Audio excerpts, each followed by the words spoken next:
ഇത് ലോകത്ത് എവിടെയിരുന്ന് ആര് പ്രാർത്ഥിച്ചാലും ദൈവം കേൾക്കുന്ന ഒരു പ്രാർത്ഥനയാണിത്. അപ്പൊ അതുകൊണ്ട് എന്താണ് അവന്റെ പ്രാർത്ഥന? അവൻ ഇസ്രായേലിന്റെ ദൈവത്തോട് പ്രാർത്ഥിച്ചു. എന്താണ് പ്രാർത്ഥന?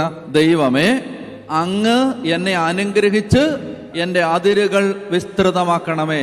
യെശയ്യാ 54 ഇതാ വായിച്ചത്. എന്താണ്? നിന്റെ കൂടാരത്തിന്റെ അതിരുകൾ വിസ്തൃതമാക്കുക. ഇതാണ് അവൻ പ്രാർത്ഥിച്ചത്. ദൈവമേ, എൻ്റെ അതിരുകൾ, എന്നെ അനുഗ്രഹിച്ച് എൻ്റെ അതിരുകൾ വിസ്തൃതമാക്കണമേ.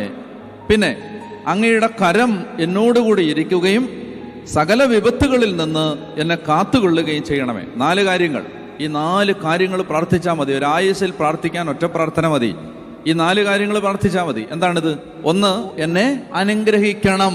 ഒന്നാമത്തേതാണ് എന്നെ അനുഗ്രഹിക്കണം. 2, എൻ്റെ അതിരുകൾ വിസ്തൃതമാക്കണം. 3, അങ്ങയുടെ കരം എന്നോടുകൂടെ ഇരിക്കണം. 4, വിപത്തുകളിൽ നിന്ന് എന്നെ കാത്തുകൊള്ളണം. ഈ 4 കാര്യങ്ങളാണ് യാബസ് പ്രാർത്ഥിച്ചത്. അവിടെ പറയുകയാണ്, അവന്റെ പ്രാർത്ഥന ദൈവം കേട്ടു. ദൈവം